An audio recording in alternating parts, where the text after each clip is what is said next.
अपनी सीट पे खड़े होकर बोलता कि तुम भ्रष्टाचार की देवी हो, नीचे बैठो, मैं तुम्हें नहीं बोलने दूंगा।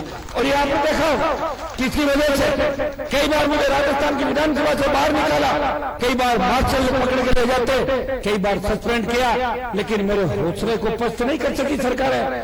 मैंने कहा मैं मेरे भाइयों को न्याय दिलाऊंगा, मैं कौन सी लड़ाई लड़ूं जिससे लोग 36 कौम का नेता मुझे कहे, लोग ये कहे कि हनुमान राजस्थान को बचाने के लिए निकला है। भाइयों मैंने कहा रोड टैक्स देते हो, सेस लगाते हो, तो टोल टैक्स किस बात का, टोल फ्री राजस्थान हो। ये मामला कांग्रेस भाजपा ने नहीं उठाया, हनुमान बेनीवाल ने हुकार नागौर की धरती से भरी थी और बाड़मेर सीकर बीकानेर पहुंचा, उससे पहले स्टेट हाईवे राजस्थान की सरकार ने स्टेट हाईवे टोल फ्री कर दिए थे। टोल में राजस्थान की बात आई, फ्री बिजली की बात करी, बिजली उत्पादन के अंदर शिगरी विंड एनर्जी, सोलर एनर्जी का उत्पादन कर रहे हैं। उसके बाद हम 1 नंबर पे पहुंच जाएंगे। जब हम बिजली उत्पादन में नंबर 1 पे आ रहे हैं तो किसानों से किस बात का पैसा ले रहे हो? 7-8 हजार करोड़ का रेवेन्यू अलग से देना होगा, 20,000 करोड़ तो सरकार अकेले दारू से कमाती है, दारू से। तो भाइयों मुफ्त बिजली राजस्थान के किसानों को मिले, इससे टोल फ्री राजस्थान संविदा करने को नियमित किया जाए और दोनों पार्टियों ने बेरोजगारी भत्ता भी याद दिलाया। तो हनुमान और राजस्थान के किसानों की हुंकार है, पार्टियों को बेरोजगारी भत्ता याद दिला दिया, बेरोजगारी भत्ता मिल नहीं रहा, याद दिलाया क्या जरूर है। मुख्यमंत्री जी भी बजट के अंदर ऐसी घोषणाएं कर रहे थे जैसे 2 दिन के अंदर राजस्थान बदल जाएगा, हर घर पे सोने के छज्जे लग जाएंगे। मैं इसकी भी घोषणा करता हूं। अरे घोषणाओं से होगा क्या, 70 साल में घोषणाएं तो हो रही है। अभी हमारे बाबा जी बता रहे थे, राम कुमार जी ना, राम कुमार जी नाइक ने, देखिए ये क्या मन के साफ सुथरे आदमी और मन के बाद किए कि जब समय निकलता है उसके बाद अपने पश्चाताप करते हैं, यार काम तो गलत हो, रोज 5 साल बाद होगा चुनाव, सारी जगह तो उपचुनाव नहीं होते, आप जानते हो ना। उपचुनाव जब किसी की मौत होती है तब होते हैं। ये तो सुजानगढ़ क्षेत्र के अंदर मास्टर जी का जो देहांत हुआ, इसकी तो मैंने श्रद्धांजलि अर्पित की। अभी बहुत लगा के थे लंबे समय तक और लड़ते हुए आगे, लेकिन कुदरत को जो मंजूर होता है वही हुआ। लेकिन भाइयों मुझे बता दो कि मास्टर जी और मास्टर जी के बेटे में कितना फर्क है, रात और दिन का फर्क है कि नहीं है? कहीं उसके हाथ में आप यहाँ विधायक बना के दे दोगे तो सुजानगढ़ के भी चर्चे ऐसे चलेंगे जैसे हमारे नागौर में भानु मिर्जा एमपी हुआ था, उसके चर्चे चलते थे। ध्यान है आपको? भानु मिर्जा के बारे में सुना होगा ना आपने, मंच पे कर देता था। हाँ, तो भाई ऐसे चर्चे हमें नहीं चलाने। और दूसरी, कोई मुझे कह रहा था कि पिछली बार कुछ नौजवान हम मेरे पास आए सुजानगढ़ के कि साहब, मैंने कहा उसको आरएलपी से लड़ाओ। वो सरोज की ना लड़ी थी, क्या नाम था पिछली बार है? अच्छा, उसको मैंने कहा भाई आरएलपी से लड़ाओ, तो बोला आरएलपी से नहीं लड़ाएंगे, हम तो आपके नाम से लड़ाएंगे। अरे मैंने कहा मेरे नाम से मत लड़ाओ, वो तो पूछाराम जी के नाम से लड़ाओ, मेरे नाम से क्यों लड़ा रहा? वो पूछाराम जी के नाम से लड़ाया और पूछाराम जी को मैंने कहा आप आरएलपी का टिकट ले लो, बोले नहीं हम तो निर्दलीय जीतेंगे और मंत्री बनेंगे। दोनों बन गए मंत्री एक साथ, देखा आपने। लेकिन भाइयों तुमने उसको वोट दिया था कांग्रेस और भारतीय जनता पार्टी के खिलाफ, दिया था नहीं दिया था? आपको वोट बेच के कहां चली गई? वो कौन सी पार्टी ज्वाइन की उसने? बीजेपी। और पूछाराम जी कहां चले गए? कांग्रेस में। कोई किसी के चक्कर में चलने की जरूरत नहीं है, वो अपनी बात पर नहीं है। इसलिए आपको अपनी बात पर रहना है, और आप अपनी बात पर नहीं रहोगे तो संस्कृति खत्म हो जाएगी, सारी व्यवस्था खत्म हो जाएगी। और व्यवस्था परिवर्तन की लड़ाई लड़ने के लिए दोबारा कोई अनुमान आपके बीच में आएगा। सुजानगढ़ की सीट जिता के नरेंद्र मोदी को संदेश दे दो, ये तो टेलर है, 23 पिक्चर बाकी है, तीनों कृषि बिल अगर वापस ले गए, मैं आपके बीच कह के जा रहा हूं कि सुजानगढ़ की सीट जिता देना, कांग्रेस और भारतीय जनता पार्टी की आंखें खुल जाएगी, उनका दिमाग ठीक हो जाएगा ऑफिसों के अंदर बैठे जिस तरह वोट दे रहे, इस जाति के इतने वोट हमें इतने प्राप्त हुए, इतने नहीं है। अरे वो तो ठीक है, लेकिन नौकरी कितनी लगाई सुजानगढ़ में? कौन सा नहर का पानी ले आए सिंचाई का? अभी नाइक साहब कह रहे थे सिंचाई का नहर का पानी अगर सुजानगढ़ की धरती पर आ जाता, बलदेव जी के इलाके में सरदार शहर के अंदर, तारानगर के अंदर पूरा चूरू चारों तरफ से पानी से घिरा हुआ है, लेकिन चूरू जिले के अंदर सिंचाई के साधन नहीं है, चूरू के अंदर भी नहीं है। आप वोट डालते हो।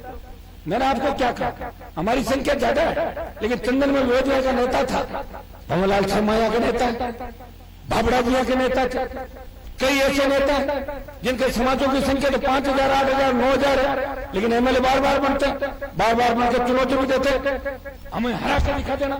भाइयों, मुझे तो गुस्सा आता है, इसलिए बाहर हो गया। क्या तुम्हें कभी गुस्सा नहीं आता क्या? इस क्षेत्र के लोगों को आता है क्या? आता तो दिखा दो चमत्कार इसमें। आप लोग कहते हो कि हमें तो कोई विकल्प नहीं मिल रहा है, दे देना विकल्प राजस्थान के अंदर। राष्ट्रीय लोकतांत्रिक पार्टी का विकल्प दिया, और राष्ट्रीय लोकतांत्रिक पार्टी ऐसे नहीं बनी। हुकार रैलियों के माध्यम से किसानों का आशीर्वाद, जवानों ने संघर्ष बलिदान और उनकी हुकार से आरएलपी का गठन हुआ। आरएलपी के गठन के समय मैंने एक बात कही थी कि देश के किसानों को, जवानों को जब मेरी जरूरत पड़ेगी तो मैं गठबंधन मोदी के साथ कभी भी तोड़ दूंगा। और भाइयों, मैंने गठबंधन तोड़ दिया, सिर्फ आपके लिए गठबंधन तोड़ा। लोग तो मंत्री बनने के लिए पता नहीं क्या क्या कर लेते, भाई भाई आमने सामने लड़ लेते, सगे भाइयों के सामने चुनाव लड़ते भी राजस्थान के अंदर आपने देखा होगा।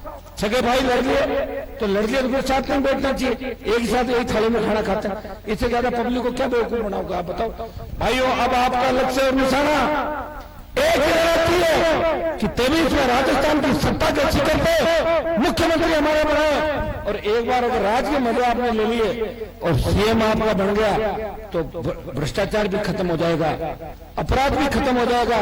रात को 12 बजे भी हमारी बहन बेटियां सड़क पर निकलेगी, वो ऐसे आजाद घूमेगी जैसे अपने परिवार के बीच घूम रही है। किसी तरह का डर और भय उनको नहीं होगा, क्योंकि जितने भी बदमाश है वो बंगाल की खाड़ी के अंदर भाग जाएंगे और वापस राजस्थान की तरफ नजर भी नहीं आएंगे। लेकिन उसके लिए राष्ट्रीय लोकतांत्रिक पार्टी की सरकार आपको बनानी होगी। सरकार बनाने वाले जिले कौन से? जहां सबसे ज्यादा हमारे वोट है, जो आरएलपी की तरफ बढ़ने वाले वोट है, बाड़मेर, नागौर, सीकर, चूरू, झुंझुनू, हनुमानगढ़, गंगानगर, जयपुर, अजमेर, भीलवाड़ा, चित्तौड़, भरतपुर, अलवर, टोंक, यहाँ मजबूत हो जाओ। शेड्यूल कास्ट के लोग भी आ जाएंगे, मुसलमान भी तैयार है, यादव, गुर्जर, मीणा सब तैयार है राजस्थान के अंदर। हमने तो गठबंधन किया था डॉक्टर साहब और हम मिलकर, लेकिन पता नहीं डॉक्टर साहब वापिस वसुंधरा की झांसे में कैसे आ गए लास्ट उम्र के आखिरी पड़ाव के अंदर। वसुंधरा ने डॉक्टर साहब को अपने झांसे में लेके और वापिस ले गई।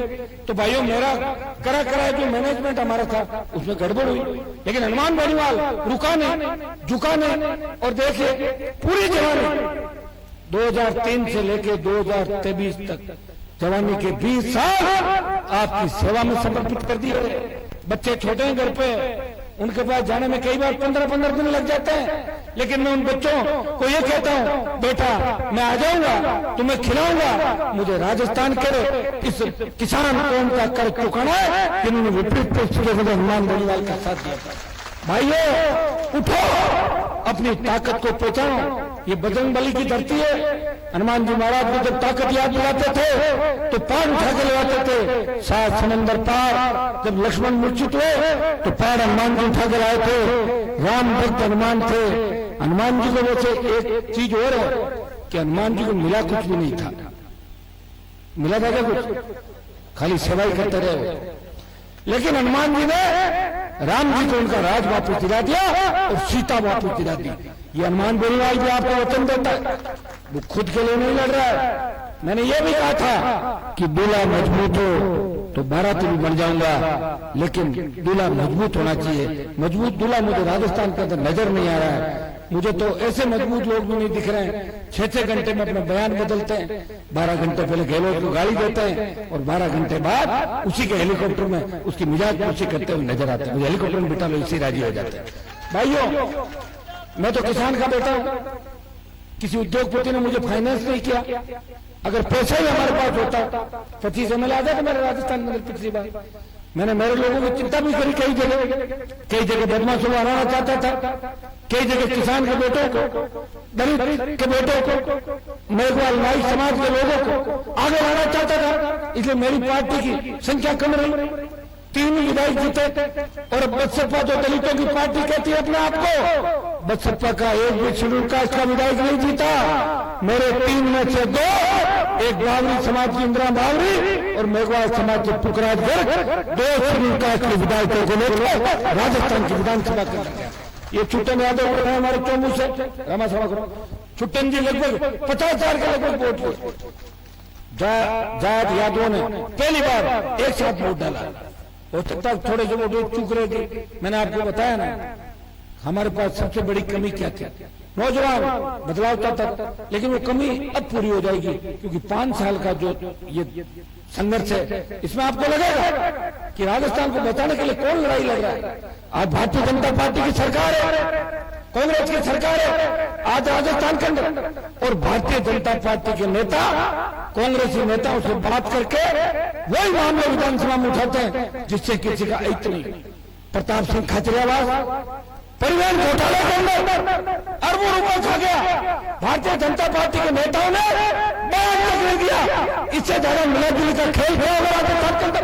राष्ट्रीय लोकतांत्रिक पार्टी के 3 विधायक बेल में बैठे और हनुमान बेनीवाल ने दिल्ली तक ताल ठोकी, सीबीआई जांच होनी चाहिए, लेकिन जांच कराएगा कौन? ऊपर भी सेटिंग है, नीचे भी सेटिंग। इस सेटिंग को कैसे तोड़ोगे? खुद का राज बना लो। मैं आपको भरोसा दिलाता कि सरकार बना लो और 48 घंटे के अंदर जितने भी भ्रष्टाचारी पापी और अपराधी है वो राजस्थान की सीमाएं छोड़ के पैदल राजस्थान छोड़ के भाग जाएंगे, इतना मैं विश्वास दिलाता हूं। लेकिन उसमें सुजानगढ़ की सीट भी चाहिए, रतनगढ़ भी सीट चाहिए। चिंता मत करो कि पूछ जी को खाई हुई तो मैं क्यों बोलूं, सबने एक दिन जाना, ऊपर जाना, सब लोग आना, उसका क्या होगा? अब तो ये चिंता करो कि हनुमान बेनीवाल का क्या होगा, जिसने सत्ता को ठोकर मार के